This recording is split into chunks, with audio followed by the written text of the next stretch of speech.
అందరికి నమస్తే. అల్లు అర్జున్ ఎపిసోడ్ మళ్ళీ ఇప్పుడు హాట్ టాపిక్ అయింది. ఎందుకు హాట్ టాపిక్ అయిందంటే అసెంబ్లీలో సీఎం రేవంత్ రెడ్డి చేసిన కామెంట్స్, ఆ తర్వాత మళ్ళీ అల్లు అర్జున్ పెట్టిన ప్రెస్ మీట్.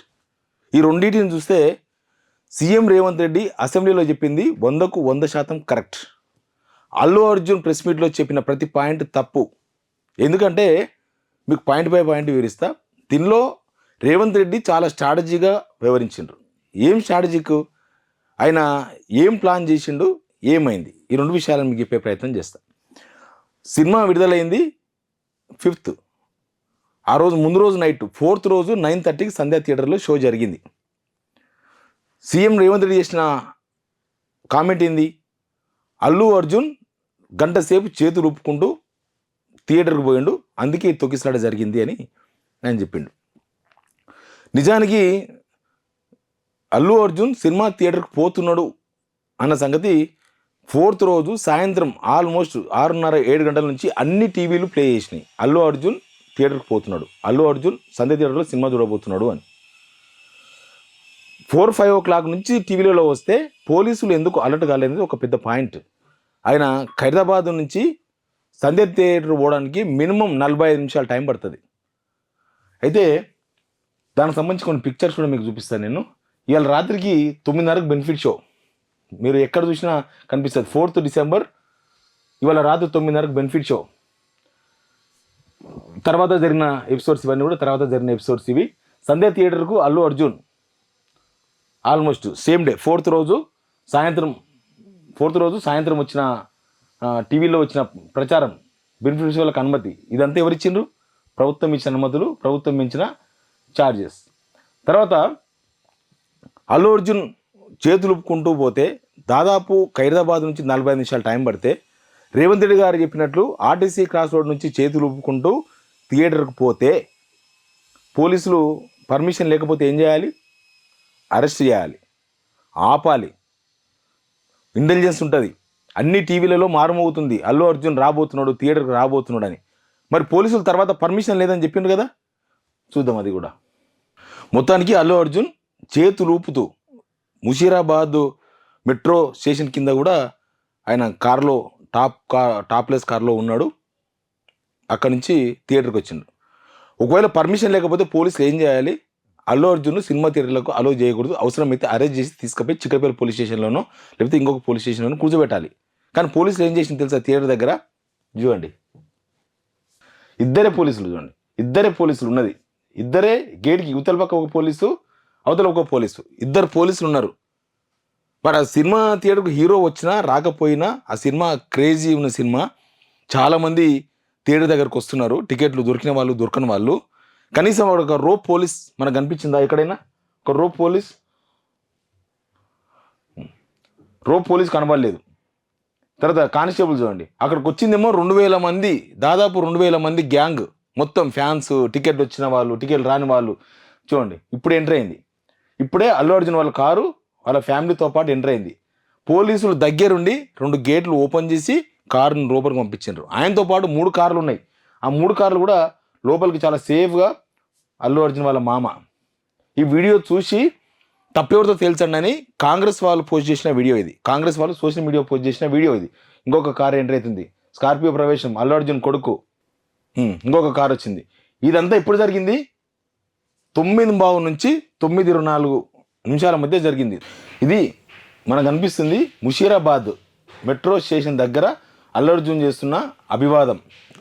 అక్కడ వచ్చిన వాళ్ళకందరికీ చేస్తున్నారు. ఇది ఆర్టీసీ క్రాస్ రోడ్ దగ్గర ఉన్న సిచ్యువేషన్. మరి పోలీసులు ఏం చేసిండ్రు? ఇట్లాంటి సిచ్యువేషన్లో పోలీసులు ఏం చేసిండ్రు? సుమారు 9:35 అల్లు అర్జున్ తన సెక్యూరిటీ సిబ్బందితో 40 నుంచి 50 థియేటర్ మెయిన్ గేట్లోకి ప్రవేశించారు. 45 మంది కాదు, 2,000 మంది ఉన్నారు అక్కడ మొత్తం. అల్లు అర్జున్ వస్తున్నాడు, లోపలికి వస్తున్నారు. పోలీసులు చూడండి, ఎంతమంది పోలీసులు ఉన్నారు? 2 పోలీసులు కనిపిస్తున్నారు మనకి ఇక్కడ, ఇంకొక పోలీసు కనిపించాడు అంతే. తర్వాత మనుషులు ఎంతమంది ఉన్నారు, పోలీసులు ఎంతమంది ఉన్నారు? వీళ్ళు ఏం చేసిండ్రు? కనీసం దారి గ్రిల్ తీసే మార్గంలో జనప్రవాహం పెరగడంతో గ్రిల్ గేట్ విరిగి తొక్కిసలాట జరిగింది. సుమారు 9:35 నుంచి 9:40 మధ్యలో జరిగింది. అంతా కూడా 9:35 నుంచి 9:40 మధ్య జరిగింది. పోలీసులు ఇక్కడ ఏం చేయాలి? పర్మిషన్ లేకపోతే అరెస్ట్ చేయాలి, లేకపోతే కనీసం కంట్రోల్ అన్న చేయాలి. కంట్రోల్ చేసే పద్ధతి ఇదా? లాఠీ చార్జా? పోలీసులు లాఠీ చార్జ్ చేస్తే తొక్కిసలాట జరుగుతుంది, అంతకు మించి ఏం కాదు. కానీ కంట్రోల్ చేయాలంటే నీకు ఒక తాడు పట్టుకొని ఉన్న వాళ్ళు ఉండాలి, లేకపోతే ఎక్కువ మంది పోలీసులు ఉండాలి, ఇదంతా జరగాలి. కానీ అక్కడ అట్లాంటివి ఏం జరగలేదు. డైరెక్ట్గా వాళ్ళ మీద లాఠీ చార్జ్ చేసినారు. లాఠీ చార్జ్ చేసిన తర్వాత అప్పుడు అక్కడ తొక్కిసలాట జరిగింది. పోలీసుల లాఠీ చార్జ్తో తొక్కిసలాట జరిగింది. ఇది పాయింట్. అందరు కార్యకర్తలను దూరంలోకి వచ్చినప్పుడు వాళ్ళని ఆపే ప్రయత్నం చేయలేదు, కొట్టిండ్రు వాళ్ళ మీద. తర్వాత ఏమైంది, అల్లు అర్జున్ చెప్పిన వివరాలు మనం చూద్దాం. అల్లు అర్జున్ చెప్పిన వివరాల ప్రకారం సినిమా చూస్తున్నాడు ఆయన, సినిమా చాలా కొద్దిసేపు మాత్రమే ఉన్నా, ఎక్కువసేపు లేను, వెళ్ళిపోయినా అని చెప్పిండు. ఇదంతా సినిమా లోపలికి పోతున్న విజువల్స్, ప్రేక్షకులు అదంతా మనం చూస్తున్నాం. ఇది చూడండి, ఈ వీడియో చూడండి, ఇది వేరే టీవీ ఇది. ఇవన్నీ కూడా అల్లు అర్జున్ వస్తున్నాడని చెప్పేసి దాదాపు గంట నుంచి లైవ్ పెట్టి నడిపించిన టీవీలు ఇవి. అల్లు అర్జున్ కొద్దిసేపు లేడు. లోపల జాతర సీన్ వస్తుంది. జాతర scene almost two hours, nearly 2 hours సినిమా అప్పుడు జాతర సీన్ వస్తుంది. స్టార్టింగ్లో లేదు. అల్లు అర్జున్ ఏదో కొద్దిసేపు ఉండిపోయానని చెప్పిండు కదా, అది అబద్ధం. ఆయన లాస్ట్ వరకు ఆల్మోస్ట్ ఉన్నాడు. బహుశా లోపల బయట జరిగిన విషయం తెలియకపోయి ఉండొచ్చు ఆయనకి. బయట ఏం జరిగిందన్న విషయం తొక్కిసలాట వరకు అయితే నో ప్రాబ్లం. తొక్కిసలాట జరిగిందంటే క్రౌడ్ ఎక్కువ ఉన్నది, జనం ఎక్కువ ఉన్నారు కాబట్టి బహుశా జరిగి ఉండొచ్చు కాక ఆ క్రౌడ్లో. తొక్కిసలాట జరిగిన వరకు ఆయనకి ఇన్ఫర్మేషన్ ఉంది. కానీ తొక్కిసలాట జరిగి అక్కడ ఏమో జరిగిన విషయం నిజానికి ఆయనకు తెలియకపోయి ఉండొచ్చు. ఆయన తెలియదన్న విషయాన్ని కూడా స్పష్టంగా చెప్పిండు. అక్కడ ఏం జరిగిందంటే ఇది ఒక టీవీ క్లిప్. ఈ టీవీ క్లిప్లో ఆయన మాట్లాడిండు. అప్పటికి అంటే ఇంకా దొరకలేదు, చూస్తున్నాము అని చెప్పారు. నైట్ 3 o'clock నాకు చెప్పారు. అప్పుడు మీ మిస్సెస్ కూడా ఇట్లా ఇదైంది అని చెప్పారు. అప్పుడు మీ మిస్సెస్ కూడా ఇట్లా చెప్పారు. అప్పుడు మీ మిస్సెస్ చెప్పారు.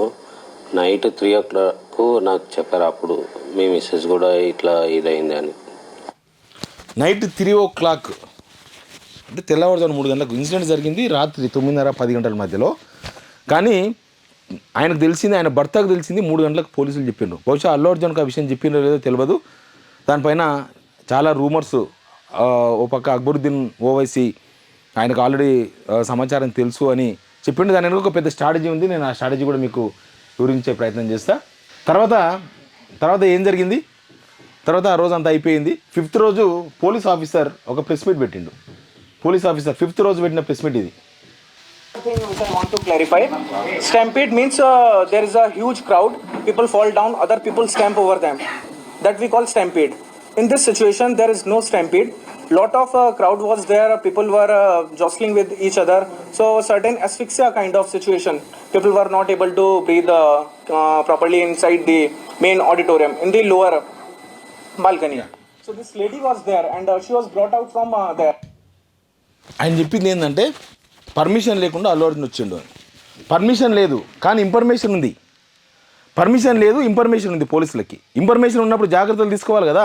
పొలిటీషియన్స్ అయితే ఇంట్లో హౌస్ అరెస్ట్ చేస్తారు ఇన్ఫర్మేషన్ ఉంటే, పర్మిషన్ లేకపోతే. మరి ఇక్కడ పర్మిషన్ లేదు, ఇన్ఫర్మేషన్ ఉంది. ఎట్లా ఇన్ఫర్మేషన్ ఉంది? ఇది ఇన్ఫర్మేషన్ లెటర్.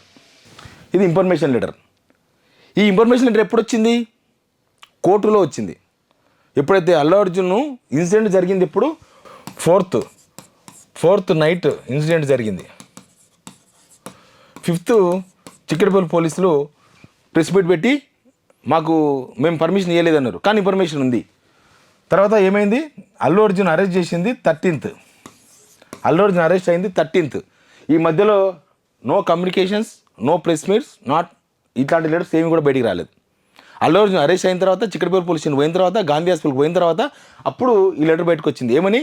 సంధ్య 70mm వాళ్ళు ఆల్రెడీ పోలీసులకు ఇన్ఫర్మేషన్ ఇచ్చిండ్రు అని. అంతకన్నా 4 రోజుల ముందు సంధ్య థియేటర్ ఓనర్ రామరెడ్డి అరెస్ట్ అయ్యాడు. అక్కడ ఉన్న మేనేజర్, అక్కడ ఉన్న ఫ్లోర్ మేనేజర్, ముగ్గురు అరెస్ట్ చేసిండ్రు. కానీ సంధ్య థియేటర్ వాళ్ళని అరెస్ట్ చేసినప్పుడు కూడా ఈ లెటర్ బయటికి రాలేదు. సంధ్య థియేటర్ వాళ్ళు అడిగిన లెటర్ సంధ్య థియేటర్ వాళ్ళని అరెస్ట్ చేస్తే రాలే, అల్లు అర్జున్ అరెస్ట్ చేసిన బయటకు వచ్చింది. దాని వెనుక మతలబు ఏందనేది మనం ఆలోచించాలి. తర్వాత ఇంకొక లెటర్ వచ్చింది. తర్వాత ఈ లెటర్ ఏంది? ఆల్రెడీ అల్లు అర్జున్కు బెయిల్ వచ్చింది. అల్లు అర్జున్కు బెయిల్ దానికి ప్రధానమైన కారణం పోలీసులు. ఏంటి పోలీసులు? కోర్టులో ఏం చెప్పిండ్రు? ఇక్కడనేమో అల్లు అర్జున్ తరపున అడ్వకేట్ ఏమో మేము ఆల్రెడీ సంధ్య థియేటర్ వాళ్ళు ఇన్ఫర్మేషన్ ఇచ్చిండ్రు, అల్లు అర్జున్ వస్తాడు, రష్మిక మదన్న వస్తారు, అందరు వస్తారు అని ఇన్ఫర్మేషన్ ఇచ్చినాము అనేది వీళ్ళు చెప్పిన ఇన్ఫర్మేషన్. పోలీసు వాళ్ళు కోర్టులో చెప్పింది ఏంది? పోలీస్ తరపున అడ్వకేటు మేము పర్మిషన్ ఇవ్వలేదు, మాకు ఈ లెటర్ ఇచ్చింది నిజమే, ఈ లెటర్ మాదే అన్నారు. కానీ పోలీసు వాళ్ళు ప్రెస్ మీట్ పెట్టిండ్రు కదా 4th నాడు ఇన్సిడెంట్ అయితే 5th నాడు ఆ లెటర్ వాళ్ళు బయటకి ఇవ్వలేదు పోలీసు వాళ్ళు. తర్వాత ఈ లెటర్ బయటకు వచ్చింది. ఎప్పుడు వచ్చింది? అల్లు అర్జున్ 13వ తేదీన అరెస్ట్ అయిపోయిన తర్వాత 3 రోజుల తర్వాత ఈ లెటర్ బయటకు వచ్చింది. ఏమని? మేము కూడా థియేటర్ వాళ్ళకి ఇచ్చిన లెటర్ అని వాళ్ళు ఇచ్చిండ్రు. కానీ ఈ లెటర్ ఎందుకు కోర్టులో సబ్మిట్ చేయలేదు పోలీసులు ఆ రోజు? ఒకవేళ సబ్మిట్ చేసి ఉంటే అల్లు అర్జున్కు బెయిల్ వచ్చేది కాదు సేమ్ డే. ఇంకొక పాయింట్ ఉంది. ఇది వచ్చిన తర్వాత ఒక పెద్ద చర్చకు దారితీసింది. లెటర్ బయటకు వచ్చిన తర్వాత సోషల్ మీడియాలో బయటకు వచ్చిన తర్వాత ఒక పెద్ద చర్చ ఏంటంటే ఇది బయటకు వచ్చింది. ఏమొచ్చింది ఆ రోజు అంటే, కోర్టులో ఈ సబ్మిట్ చేయబోతున్నారు పోలీసులు, అల్లు అర్జున్కు బెయిల్ క్యాన్సిల్ కాబోతుంది అని మొత్తం ఎవరైతే ఈ అల్లు అర్జున్ను లైవ్లు ఇచ్చిన వాళ్ళు, అల్లు అర్జున్ అంతకుముందు లేపి వదిలేసిన వాళ్ళు, ఈ సీన్ కన్నా ముందు, ఈ గొడవ కన్నా ముందు, తర్వాత మొత్తం అల్లు అర్జున్ వల్లనే జరిగిపోయింది అని చెప్పిన వాళ్ళంతా కోర్టులో పోలీసులు ఈ లెటర్ సబ్మిట్ చేయబోతున్నారు. అల్లు అర్జున్ మధ్యంతర బెయిల్ రద్దు కాబోతుంది అన్నారు. ఇప్పటిదాకా పోలీసులు కోర్టులో ఎందుకు ఆ పిటిషన్ వేయలేదు? ఇప్పటిదాకా ఎందుకు కోర్టుకు పోలేదు ఆ లెటర్ పట్టుకొని? అంటే ఈ లెటర్ ఆల్మోస్ట్ డూప్లికేటా? ఈ లెటర్ ఆల్మోస్ట్ డూప్లికేట్. ఈ లెటర్లో ఏమీ లేదు. చిక్కడపల్లి పోలీస్ స్టేషన్ ఒక స్టాంపు తప్ప దీనిలో ఒరిజినాలిటీ ఎంత ఉందనేది మనం ఏం చెప్పలేము. తర్వాత ఏం జరిగింది? దీనికి అంతా పొలిటికల్ రంగు పులుముకున్నది. నిజానికి అల్లు అర్జున్ అరెస్ట్ అయిపోయి బెయిల్ వచ్చి అంతా అయిపోయింది. ఇన్సిడెంట్ జరిగింది 4th నైట్. 9 రోజుల తర్వాత అల్లు అర్జున్ అరెస్ట్ చేసిండ్రు. మధ్యలో ఏం జరిగిందో ఎక్కడ ఎవరు చర్చించలేదు. కానీ తర్వాత ఒక ఇన్సిడెంట్ జరిగింది. ఏం జరిగింది? పొలిటికల్ లైన్ తీసుకున్నది. పొలిటికల్ లైన్ తీసుకున్న తర్వాత రకరకాల దారులు వెతుక్కున్నది. కానీ ఇక్కడ నేను ప్రతిపక్షాన్ని కూడా క్వశ్చన్ చేయదలుచుకున్నా. 4th రోజు ఇన్సిడెంట్ జరిగింది. ఒక మహిళ చనిపోయింది. వాళ్ళ కొడుకు హాస్పిటల్లో ఉన్నాడు, కోమాలో. వాళ్ళ బిడ్డ ఇంటి దగ్గర అమ్మేదని వెతుకుతున్నారు. వాళ్ళ భర్త హాస్పిటల్కి ఇంటికి తిరుగుతున్నాడు. బాధ్యత గల ప్రతిపక్షాలు కనీసం ఆ పిల్లోడిని పరామర్శించే ప్రయత్నం చేసినాయా?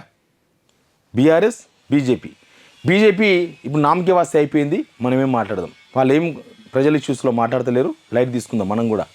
బీఆర్ఎస్కి ఏమైంది? బీఆర్ఎస్ వాళ్ళు అల్లు అర్జున్ అరెస్ట్ చేస్తే వెంటనే స్పందించి అల్లు అర్జున్ ఎట్లా అరెస్ట్ చేస్తారు, అరెస్ట్ చేసిన విధానం తప్పు అని మాట్లాడిన ట్విట్టర్లలో కానీ సోషల్ మీడియాలో కానీ. 4th రోజు ఇన్సిడెంట్ జరిగితే అల్లు అర్జున్ అరెస్ట్ అయిన 13వ తేదీ వరకు ఆల్మోస్ట్ ఈ 9 రోజులు ప్రభుత్వంలో ఉన్న వాళ్ళు ఏం చేసిండ్రు, ప్రతిపక్షాలు ఏం చేసినాయి, బాధ్యత గల ప్రతిపక్షాలు ఎందుకు ఇన్సిడెంట్లో ఆ బాధితులను పరామర్శించలేదు? అదొక పాయింట్. గవర్నమెంట్ కూడా 4th నుంచి 13 వరకు గవర్నమెంట్లో ఉన్న వాళ్ళు, మంత్రులు, ఎమ్మెల్యేలు ఎవరెవరో వాళ్ళు ఎందుకు పోయి మాట్లాడలేదు? తర్వాత 4th రోజు ఇన్సిడెంట్ జరిగితే రేవంత్ రెడ్డి ఎందుకు కనీసం 30th రోజు అరెస్ట్ అయిన వరకు ఎందుకు మాట్లాడలేదు? 30th రోజు ఢిల్లీలో ఉన్నారు, ఆ రోజు ఏదో మాట్లాడేసిండ్రు, నాకేం సంబంధం లేదని మాట్లాడాను. కానీ బాధితుల విషయంలో ఎందుకు మాట్లాడలేదు? అసెంబ్లీలో అసందర్భంగా ఈ వ్యాఖ్యలు ఎందుకు వచ్చినాయి తెర మీదకి? అదొక పెద్ద ప్లాన్ ఉంది. ఇప్పుడు ఏమైంది? నిజానికి రేవంత్ రెడ్డి ఎవరెవరు ఏం స్పందిస్తారో బహుశా చూసుకుంటూ ఉన్నట్టున్నాడు. ఆ ట్రాప్లో బీఆర్ఎస్ పడ్డది.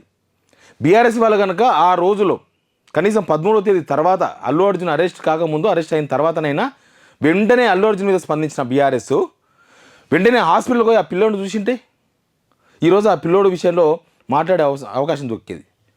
ఆ పిల్లోడిని లైన్ తీసుకోలేదు, వీళ్ళు అల్లు అర్జున్ లైన్ తీసుకున్నారు. తీసుకున్న తర్వాత ఏమైంది? దాన్ని రేవంత్ రెడ్డి తనకు పాజిటివ్గా మలుచుకునే ప్రయత్నాలు చేసిండు, సక్సెస్ అయింది. దానిలో ఎందుకు మలుచుకున్నాడు, ఎందుకు సక్సెస్ అయిందంటే నిన్న అసెంబ్లీలో జరిగింది ఒక పెద్ద డ్రామా. ఇది రేవంత్ రెడ్డి బిగ్ డ్రామా ఆడిండు అక్కడ. అసందర్భంగా అక్బరుద్దీన్ ఓవైసీ మైక్ అందుకొని ఈ ఇష్యూని తెర మీద తీసుకొచ్చిండు. కావాలని ముందే మాట్లాడుకున్న ప్రీ ప్లాన్ ఇది. రేవంత్ రెడ్డి ప్రీ ప్లాన్గా ఇందులో రాజకీయం జొప్పించి ఇందులో ప్రతిపక్షాలను వీక్ చేసి నేనే హీరో అని చెప్పుకునే ప్రయత్నాలు బాగాడిన ఒక బిగ్ డ్రామా. లేకపోతే ఇప్పటి వరకు గవర్నమెంట్ నుంచి ఎందుకు ₹1 కూడా ఇవ్వలేదు? కోమటిరెడ్డి వెంకరెడ్డి నిన్న పోయి 25 లక్షలు ఆయన ప్రతీక్ ఫౌండేషన్ నుంచి ఇచ్చిండు. గవర్నమెంట్ డబ్బులు కావాలి. గవర్నమెంట్ ఇప్పటిదాకా కూడా ఎందుకు వాళ్ళకు ఆర్థిక సాయం ప్రకటించలేదు? 13వ తేదీ వరకు ఎందుకు గవర్నమెంట్లో ఉన్న వాళ్ళు ఒక్కరు కూడా హాస్పిటల్ వైపు పోలేదు? ఒక్కరు కూడా ఎందుకు పరామర్శించలేదు? ఒక్కరు కూడా ఎందుకు ధైర్యం చెప్పలేదు? ఇది పాయింట్.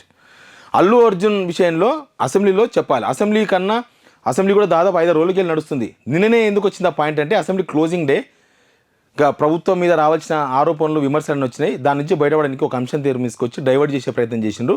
అందులో భాగంగా అక్బరుద్దీన్ ఓవైసీకి ముందే సమాచారం ఇచ్చిండ్రు. అక్బరుద్దీన్ ఓవైసీ కావాలని అల్లు అర్జున్ అంశాన్ని తెర మీద తీసుకొచ్చిండు. అల్లు అర్జున్ లోపల ఒక మాట అన్నాడని చెప్పిండ్రు థియేటర్లో. బయట చనిపోయినరు అంటే తొక్కిసలాట జరిగి చనిపోతే మన సినిమా హిట్ అవుతుందని అల్లు అర్జున్ అన్నట్టుగా అక్బరుద్దీన్ ఓవైసీ చెప్పిండు. ఆ విషయాన్ని అక్కడ ఎందుకు చెప్పిండు ఇన్ని రోజుల తర్వాత? ఇన్సిడెంట్ 4th నాడు జరిగితే 21st వరకు అల్లు అర్జున్ విషయంలో అక్బరుద్దీన్ ఓవైసీ ఎందుకు స్పందించలేదు, అక్కడనే ఎందుకు స్పందించండు? ప్రీ ప్లాన్ అది. ఆయన ఆ విషయాన్ని తీస్తాడు, తర్వాత రేవంత్ రెడ్డి మాట్లాడతాడు. అది ప్లాన్.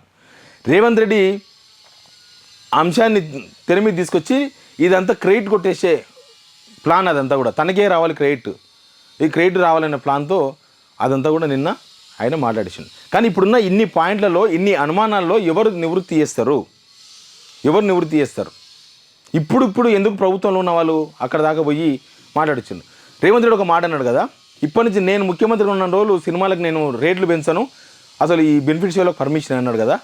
ఆయన మాట మీద ఉంటాడా? మాట్లాడదామా మళ్ళీ ఒకసారి? రేపు సంక్రాంతి సినిమాలు ఉన్నాయి, మాట మీద ఉంటాడా రేవంత్ రెడ్డి? సినిమా వాళ్ళతో మళ్ళీ ఇచుకుపుచ్చుకు చేసుకోడా? సినిమా వాళ్ళు మళ్ళీ వచ్చి అడిగితే వాళ్ళకి బెనిఫిట్ షోలకు పర్మిషన్ ఇయ్యాడా? సినిమా థియేటర్లో టికెట్లకు 800-1000 పర్మిషన్ ఇయ్యాడా? మళ్ళీ మాట్లాడుకుందాం ఎప్పుడైనా ఈ వీడియో వచ్చినప్పుడు.